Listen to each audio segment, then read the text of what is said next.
지금 이제 전 세계적으로 중국의 이제 지금 신종 코로나 통제 상황에 주목을 하고 있는데, 지금 다행히 최근에 이제 일일 4,000명에서 3,000명, 지금 2,000명 수준으로 신환이 그 발생 속도가 줄어들고 있습니다. 물론 전체적으로는 지금 4만 5천여 명의 환자와 1,100여 명의 사망자를 보고하고 있어서 환자 수와 사망자 수는 느는 추세지만 그 증가 추세가 조금 완만해지고 있다. 그리고 신환 발생자 수도 일일 2,000명대로 감소하고 있다. 이 중국 당국이 뭐 우한시를 봉쇄하고 여러 환자 발생이 많은 도시들을 봉쇄하고, 또 베이징, 샹하이에서는 상당히 철저하게 그 소위 이제 이동 제한, 마스크 착용, 소위 이제 소셜 디스턴싱, 사회적 격리라는 방역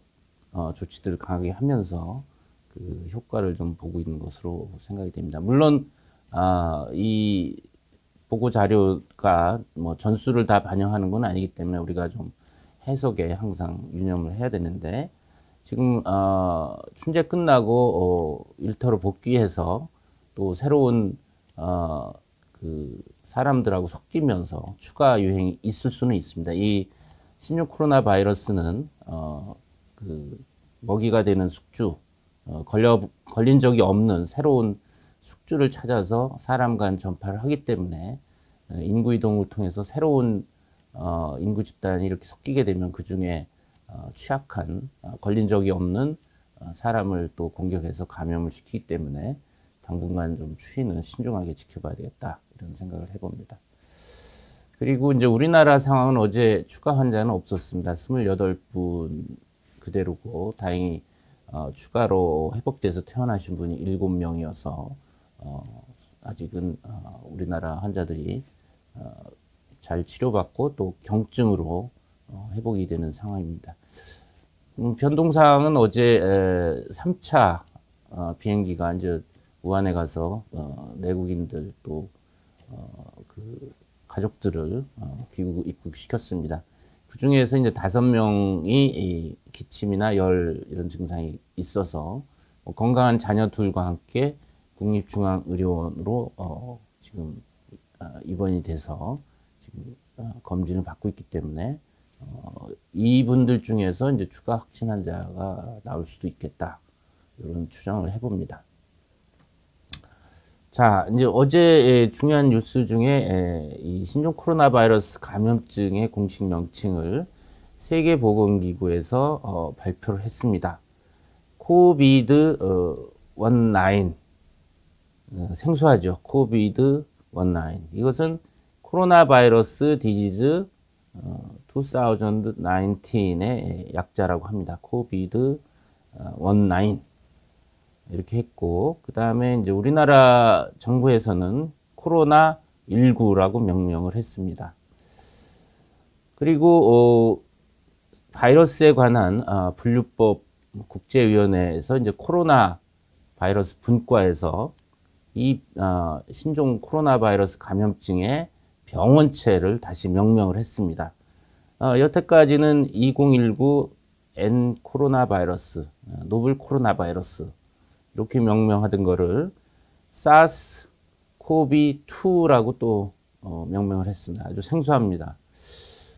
이 생물학도나 의학도들이 또 공부할 때 참 이 병명과 그 병원체를 외우기가 상당히 어려워지지 않았나 하는 좀 농반진반의 말씀을 드리고자 합니다. 병명은 코비드 19인데 병원체는 사스코비2.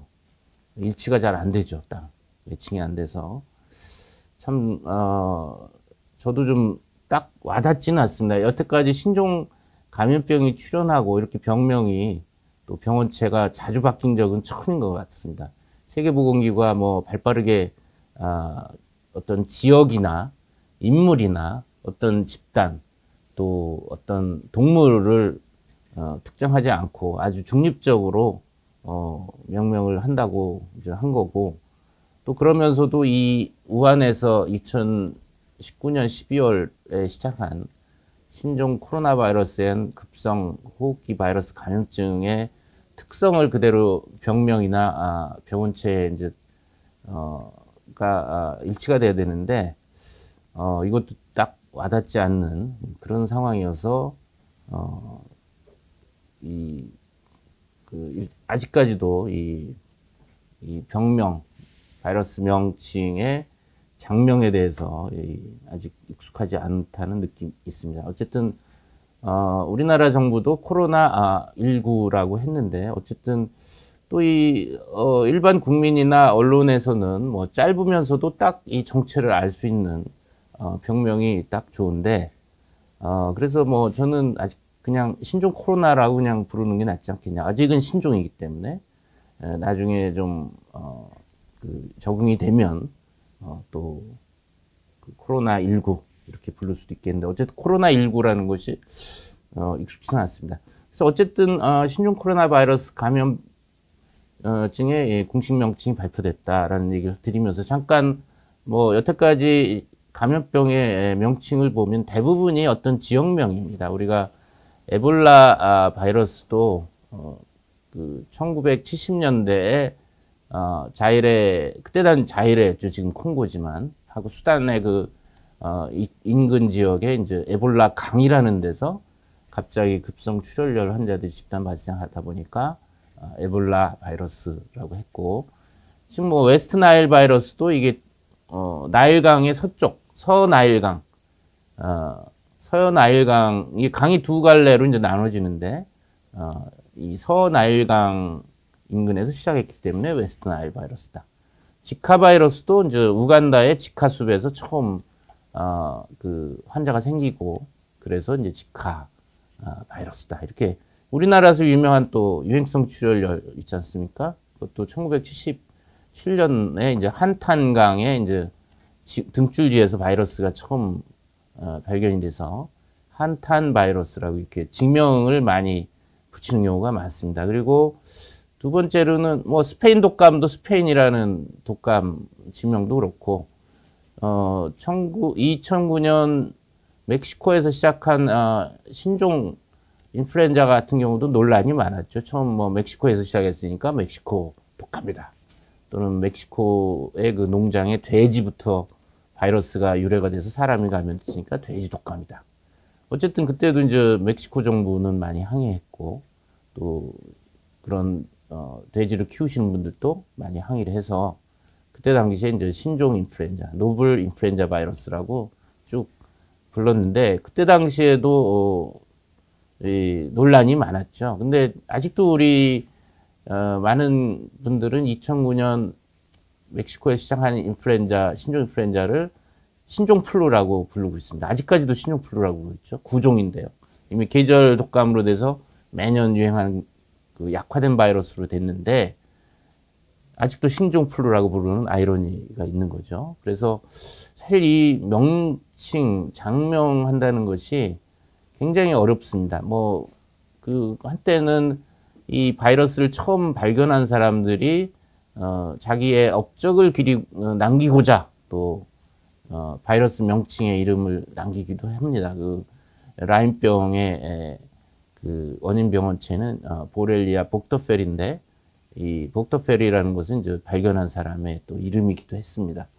그래서 상당히 명칭과 관련된 재밌는 스토리는 많은데 이게 21세기가 돼 보니까 좀 더 유전자 염기서열, 이 과거에는 뭐 병원체를 발견해도 이 족보를 캐기가 어려웠어요. 예. 그냥 세균을 배양하고 형태학적으로 어떤 군에 속하는지 이렇게 분류를 했었는데 지금은 병원체가 나오면 분자생물학 기술로 유전자 염기서열을 보고 그 족보를 캐서 어느 기존의 병원체와 가깝다. 그래서 분류를 해주죠. 그래서 지금 이 우한에서 시작된 신종 코로나 바이러스도 지금 사스와 한 7, 80% 유사하고 또 메르스와는 한 50% 정도 유사하고 그래서 그런 계열이다.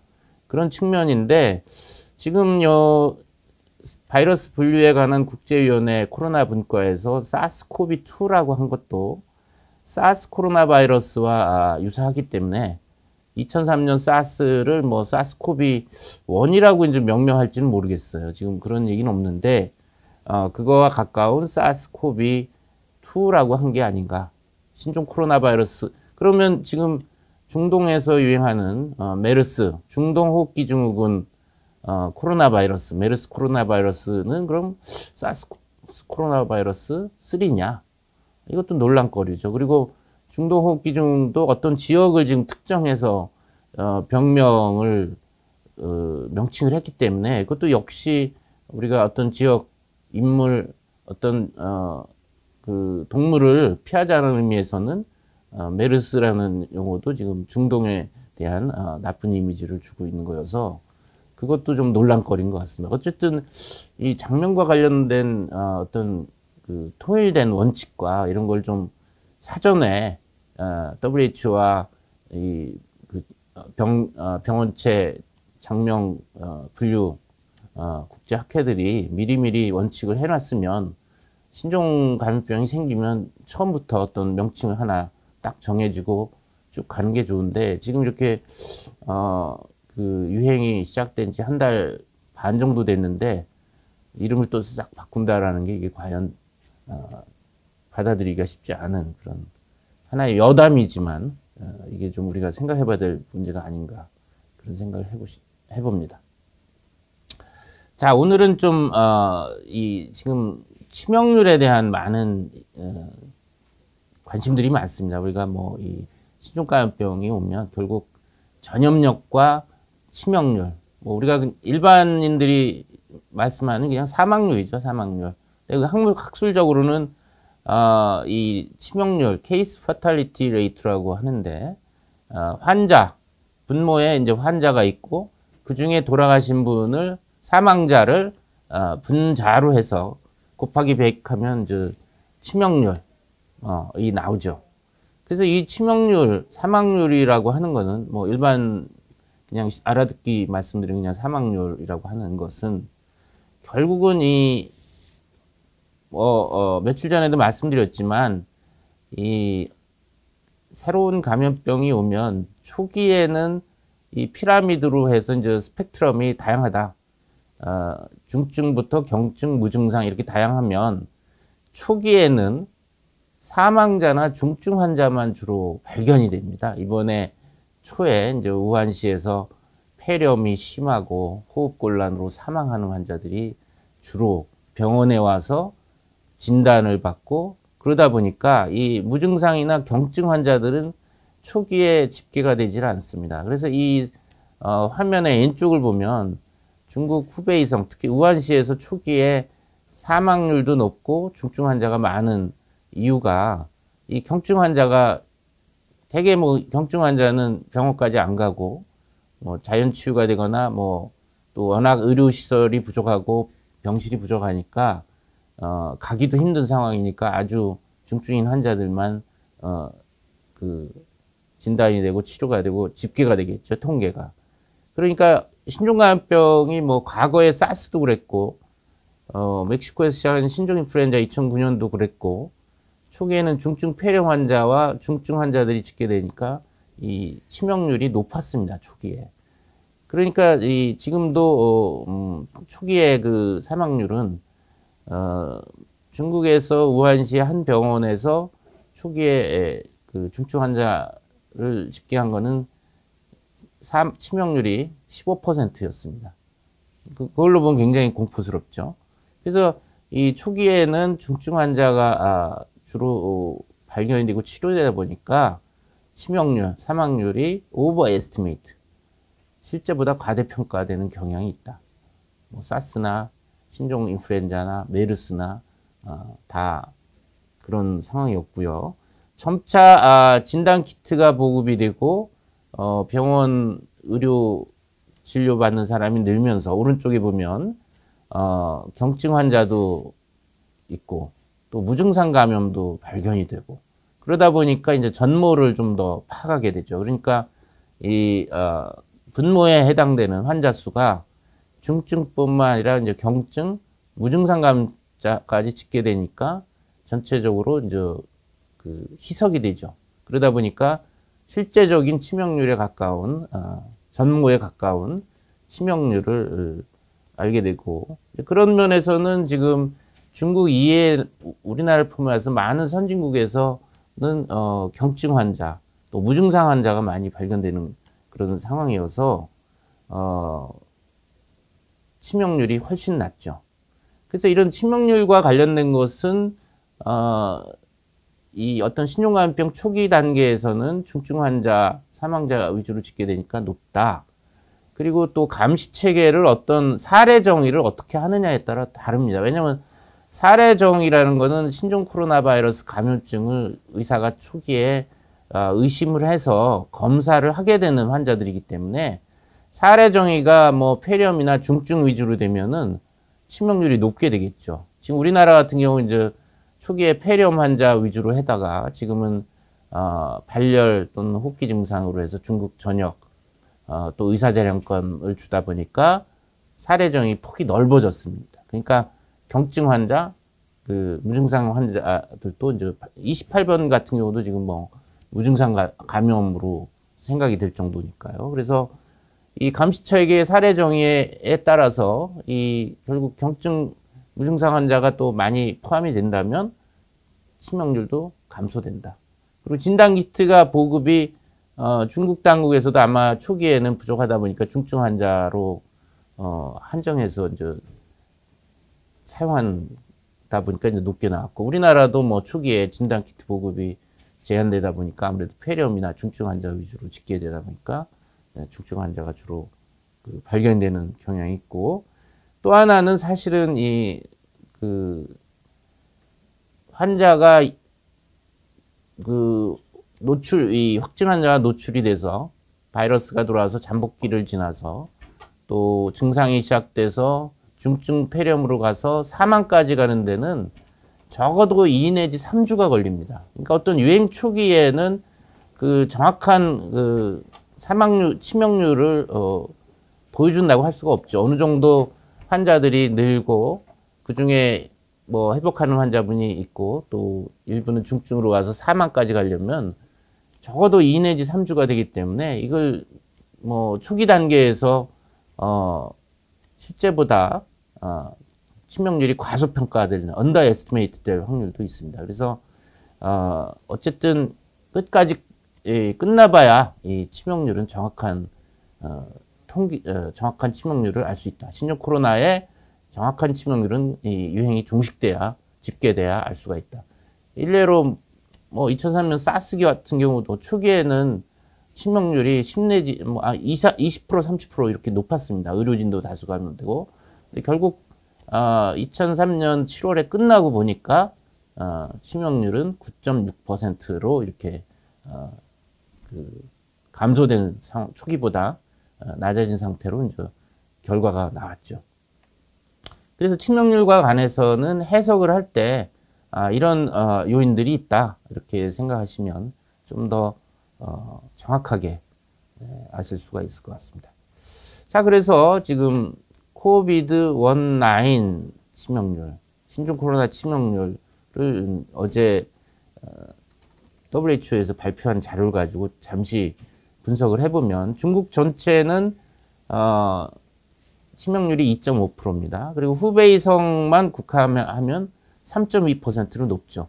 후베이성은 이미 작년 12월부터 1월에 많은 환자들이 중증으로 가서 사망자까지도 속출하고 또 경증 환자들은 미처 진단이 못 되는 상황이니까 이 3.2%라는 건 실제보다 결국 이제 끝에 가보면 실제보다 이건 높았다 이렇게 나올 것이고, 지금 후베이 성 이외에 뭐 저장성이나 광둥성이나 여러 성에서 환자들이 이제 뭐 많이 늘고 있는데 이 후베이성 이외 중국에서는 11,000명의 환자의 사망자가 47명입니다. 상당히 적죠. 그러다 보니까 치사율이 0.4%로 낮습니다.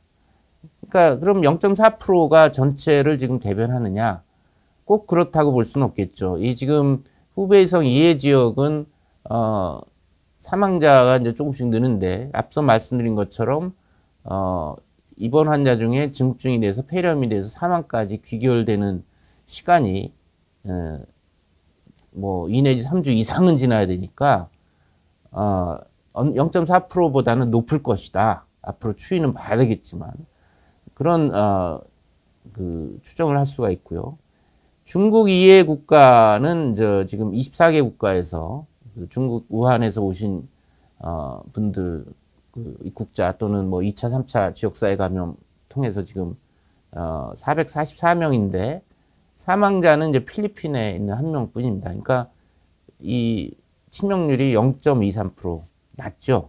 어떻게 보면은 앞서 이 후배석 이해와 마찬가지로 444명이라는 일단 표본 집단 수가 적고 또 앞으로 이제 뭐 그 노약자나 만성병 환자 이 고형군 감염이 아직은 없기 때문에 치명률이 낮은 추세여서 앞으로 뭐 방역을 어떻게 적극적으로 해서 지역사회 차단하면 뭐 치명률이 낮은 상태로 이렇게 끝날 수가 있고 아니면은 지역사회 전파가 해서 노약자 노인들이 이제 만성병 환자가 이제 감염되면 그 중에 또 위험한 분들이 나올 수 있죠. 사망자 포함해서.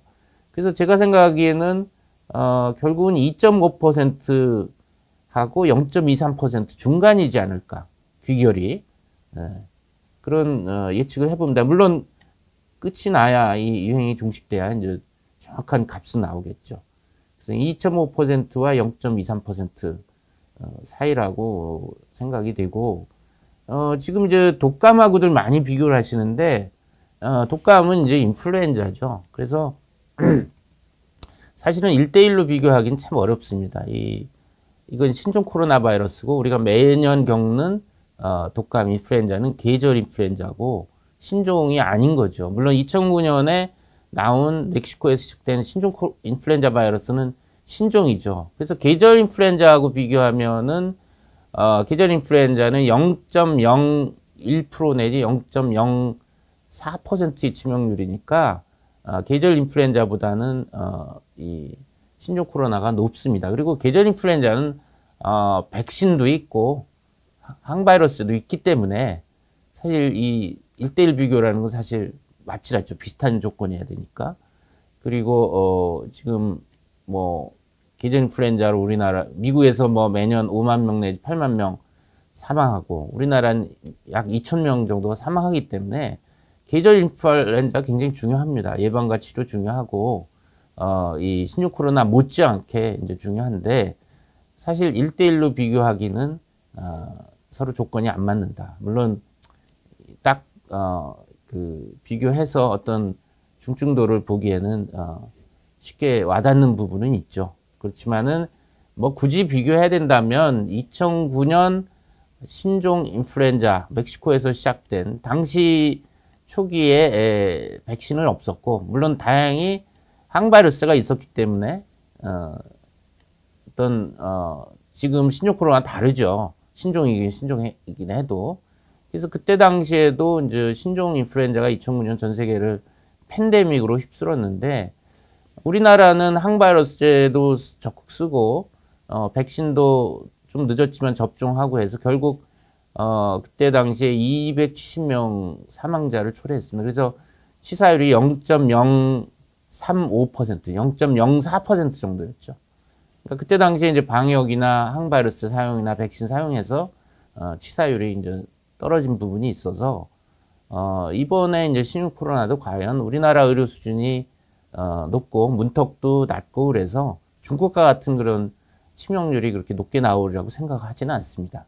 뭐 그렇지만 어쨌든 우리가 방역을 철저히 하고 치료를 조기에 환자를 발견해서 치료하는 것이 무엇보다 이제 중요한 시점이다. 이렇게 말씀을 드리겠습니다. 이상 오늘 브리핑과 이제 뭐 오늘 치명률에 관해서 조금 설명드렸고 이 바이러스 명명에 대한 이슈도 좀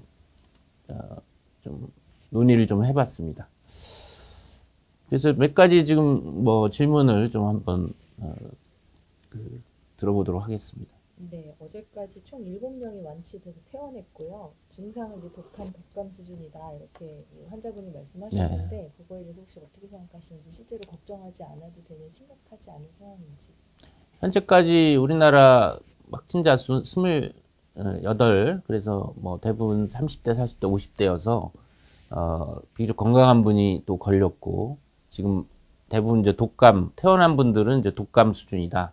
저도 뭐 그럴 거라고 생각합니다. 이 열과 인후통, 온몸 근육통, 피로함. 이거 독감 증상하고 구별이 안 됩니다. 일부의 폐렴이 좀 있지만, 현재까지 이제 태어난 분들은 다 순조로이 잘 퇴원이 됐고, 또 뭐 일부 환자는 항바이러스제 그 칼레트라라고 하는 에이즈 치료제를 투약 받아서 그것이 효과가 있었는지 없었는지 확인할 도리는 없지만 뭐 그런 노력들이 다 어우러져서 가볍게 앓고 회복하신 분인 것 같습니다. 물론 남아있는 분 중에서 지금 뭐 아주 중증인 분은 없다고 합니다. 뭐 일부 산소 투입을 하고 뭐 이런 정도지 인공호흡기를 장착할 정도로 심한 호흡부전은 없는 걸로 봐서 지금 치료받고 있는 분들도 대부분은 이제 순조롭게 회복할 것으로 예측이 돼서 뭐 일반 국민들이 이 병에 대해서 당장에는 뭐 걱정을 크게 안 하셔도 된다라는 말씀을 드리고, 이제 단지 하여튼 이 지역사회에 유행되고 뭐 고령자, 만성병 환자들이 감염됐을 때는 중증폐렴으로 심해질 수가 있으니까 그 부분은 여전히 우리가 경계심을 갖고 예방을 하는 것이 좋겠다, 이런 말씀드립니다. 네, 그리고 이제 치료제 없이도 자가 면역만으로도 치료가 된다고 하던데요. 그만큼 이게 경한 질환이라고 봐야 될까요? 예, 뭐 신종 감염병은 뭐 백신이나 치료제가 없다라는 항상 그 한계를 갖고 본인의 이제 면역 시스템으로 이제 바이러스와의 전투에서 이겨내는 것인데, 우리 몸의 면역 시스템이 상당히 정교합니다. 뭐 우리 점막에 있는 자연 면역 시스템, 또 림프구나 백혈구 같은 면역 세포, 군인이죠. 그리고 뭐 여러 가지 인터페론이나 항바이러스 물질, 또 항체, 이런 그 면역 시스템이 이제 지금 튼튼한 분들은 상당히 이제 상대적으로 강하게, 약하게 앓고 가거나 뭐 걸린다라도 회복을 할 수 있는 그런 수준이라고 봅니다. 그렇기 때문에 뭐 그 오히려 이제 이런 경우는 뭐 마스크나 손 씻기, 개인 건강을 철저히 해서 이제 감염도 예방하고, 또 우리가 면역 시스템이라는 것이 뭐 술, 담배하고 뭐 과로하고 스트레스 받고 수면 부족, 또 이런 걸로 해서 면역 시스템이 약화가 됩니다. 그렇기 때문에 지금과 같은 상황에서는 좀 더 그 튼튼한 신체, 과로나 뭐 과음이나 여러 가지 몸을 피로하게 하는 거를 좀 피하는 것이 좋다고 생각합니다. 국내 확진자 발생이 조금 며칠 발생하지 않고 있는데 정점을 찍었다고 할 수 있을까요? 예, 뭐 그런 질문을 많이 하시긴 하는데, 지금 아직 우리가 여기 뭐 질병관리본부 자료에는 나오진 않지만 확진 환자들이 뭐 여러 곳을 이동하면서 접촉자들이 많이 있었고, 접촉자들이 지금 격리 중에 있습니다. 자가격리 중에 있는데, 이 최대 잠복기가 14일이다 보니까 14일까지는 이 접촉자 중에서 또 추가 환자가 나올 수가 있는 상황이어서, 뭐 하루 이틀 환자가 없다 그래서, 확진 환자 추가 발생이 없다 그래서 정점이라고 찍었다, 안심을 해서는 안 됩니다. 그리고 또 중요한 것은 중국에서 계속 환자가 발생하고 있고, 중국에서 계속 입국자가 있고, 뭐 내국인, 외국인 입국자가 뭐 과거보다는 많이 줄었지만 그 중에서 또 환자가 나와서 지역사회에 전파되는 사례들이 최근에도 뭐 광동성, 싱가포르, 태국 있었지 않습니까? 이제 불과 며칠이 안 됐는데, 그렇기 때문에 뭐 추가 환자가 없다는 것은 아주 고무적인 일이긴 하지만, 우리가 이런 시점에서 우리가 과도한 공포도 우리가 피해야 되지만, 안이함, 이제 뭐 괜찮다. 그래서 일부에서 뭐 마스크도 착용 안 하고 그런다는 또 제가 얘기를 들어서 이건 제가 굉장히 깜짝 놀랐는데 지금은 오히려 안이함이 더 우리의 적이 될 수 있습니다. 뭐 공포도 불필요하지만 안이한 자세로 소위 뭐 가드를 내리고 복싱을 하는데 뭐 점수를 많이 땄으니까 좀 천천히 가드를 내리고 하다가는 또 불의의 일격을 당할 수도 있는 뭐 비유하자면 이제 그런 상황도 있을 수 있기 때문에 안이함도 우리가 피해야 된다. 어차피 이것은 손 씻기와 기침의 개인위생 또 방역당국은 환자를 찾아서 격리하고 접촉자 추적하고 이렇게 하면은 결국 유행은 종식되기 마련입니다. 그것이 이제 빨리 되고 늦게 되고는 우리가 얼마나 노력을 열심히 해서 빈틈없이 방역망을 꼼꼼하게 해서 실수 없이 추가 환자 발생을 차단하면 결국은 바이러스는 숙주인 사람 감염을 못 시키면 환경 내에서 오래 생존할 수가 없습니다. 그러니까 없어지게 되는 거죠. 그래서 그런 노력을 계속 해야 된다 이런 얘기를 드립니다. 네, 그리고 혹시 이 코로나19가 계절마다 유행할 가능성이 있는지 우려하는 목소리가 있는데요. 어떻게 생각하시나요?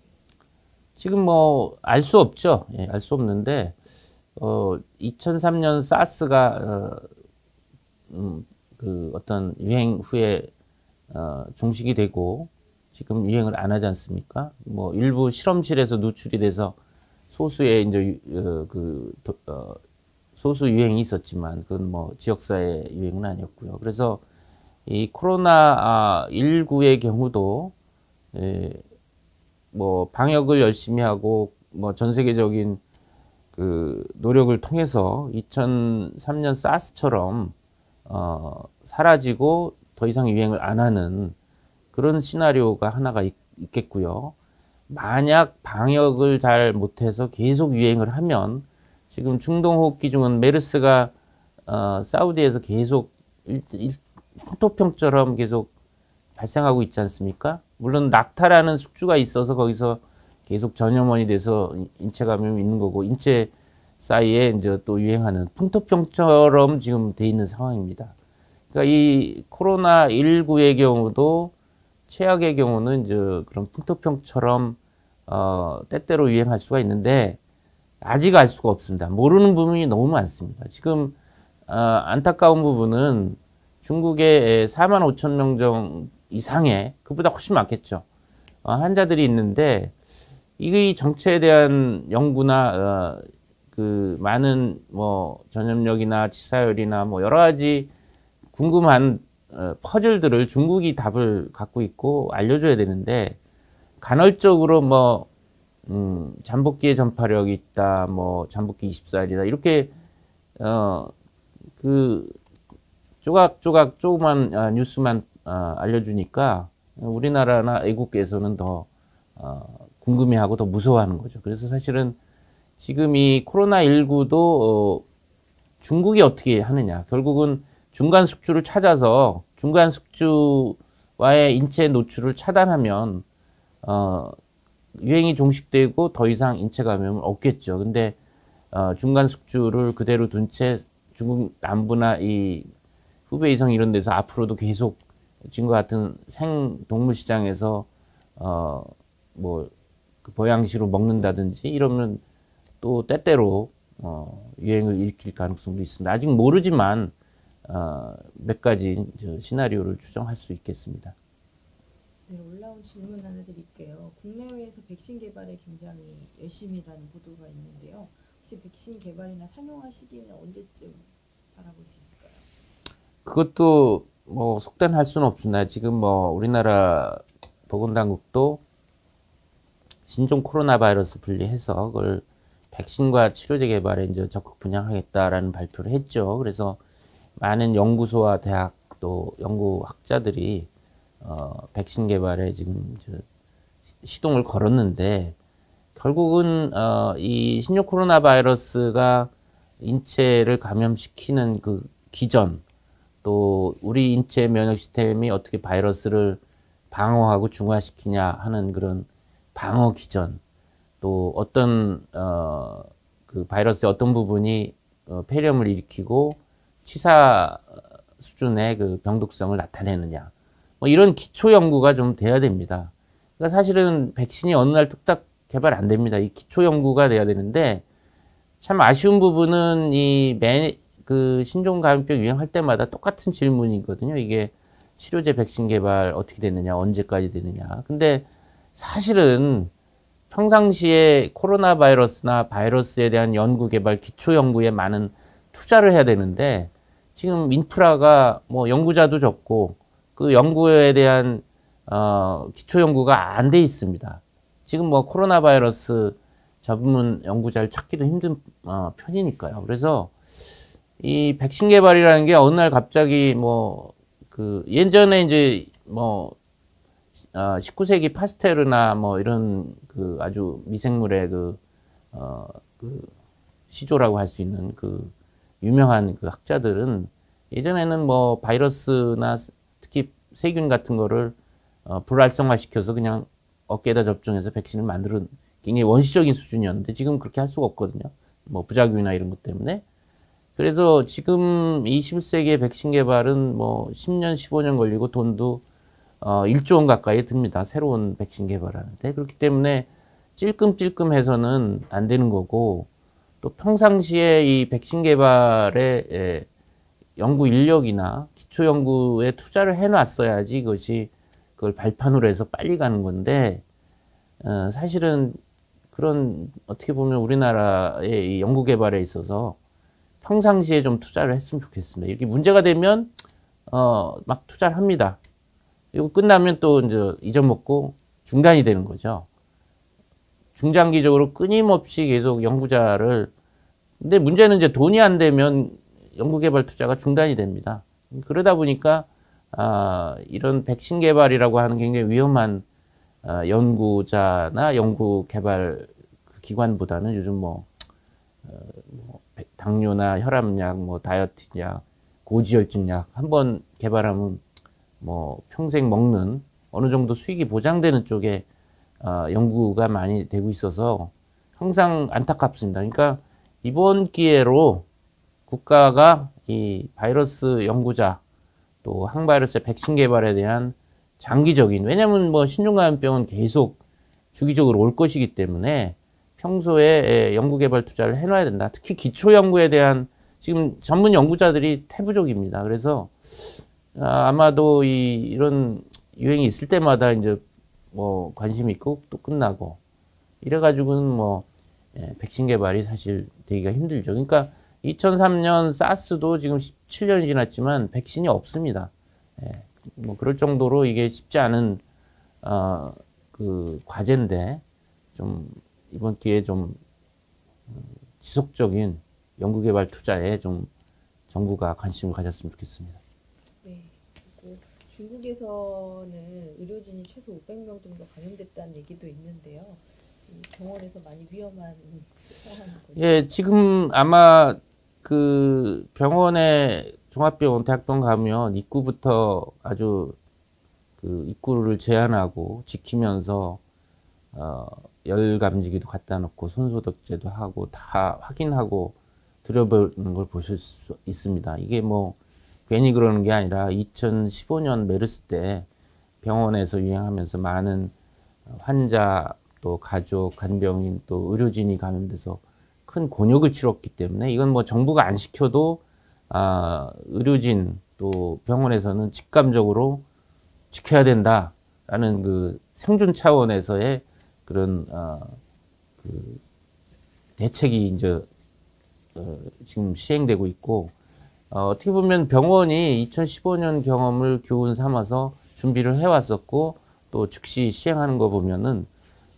병원이 지금 우리나라에서 지금 16 코로나 방역에 큰 이익을 담당하고 있다 이런 말씀 드리고 사실은 중국 우한에서 초기에 41명 환자도 보고하고 그러면서 의료진도 감염됐다. 15명이 감염됐고 그 한 환자가 14명의 의료진을 감염시켰다. 뭐 그 이후에 사망한 의료진도 있다. 사실은 궁금했어요. 과연 이 신종 코로나가 병원에 의료진 감염이 얼마나 심각하고 어떤 경로로 또 어떤 피해가 있는지를, 왜냐하면 그걸 알아야 우리도 이제 대비를 철저히 할 텐데. 그래서 이제 그 다음에 중국에서 나온 논문을 보니까 한 논문은 우한의 한 병원에서 한 의료진이 한 30%가 감염됐다. 그런 걸 보면서 아, 이건 메르스처럼 병원 내에서 유행하고 의료진도 감염시키고 가족도 감염시키지만 지역사회 전파가 되는, 어떻게 보면 메르스보다 좀 더 치사율은 현저히 낮지만 전파력은 높다, 이렇게 궁금을 했는데 의료진 감염에 대한 그 정보가 많이 통제가 되고 있구나. 뭐 수일 전에 그 휘슬블로어라고 최초로 이 우한 폐렴 유행을 이제 외부에 공개했던 이월량 의사가 그 투병 중에 사망하면서 이게 이슈가 커졌죠, 더. 그러면서 어제 애신에 보면은 우한에서 1월 달에 의료진이 최소 500명이 확진이 되고 의심 환자가 600여 명일 정도로 의료진 감염자와 그 병원 감염이 심각하다, 이런 애신이 나오고 중국 당국이 쉬쉬하는 게 아니냐, 그런 애신이 나왔고, 뭐 다른 병원에서도 역시 감염됐다라는 그 뉴스들이 나옵니다. 그러니까 어떻게 보면은 중국에서 이 좀 정확한 정보가 제때 나와야 되는데 우리는 조각조각 퍼즐을 맞춰서 이 신종 코로나의 유행 양상이나 의료진 감염을 파악하고 우리가 대비를 해야 되는 그런 상황이었는데, 어쨌든 2015년 메르스를 겪었기 때문에 그 겪은 이후의 교훈이 병원에서는 병원 감염, 의료인 감염 차단, 병원 감염 유행을 막기 위해서 지금 상당히 큰 노력을 기울이고 있다. 환자 발생이 없어서 그렇긴 한데 이런 노고가 잊혀져서는 안 되겠다라는 생각도 하고, 또 중국에서 이런 병원 감염, 의료진 감염, 뭐 의료진이 그렇게 감염될 정도면 병원의 그 환자 또는 뭐 보호자, 뭐 간병인도 많이 감염이 됐겠죠.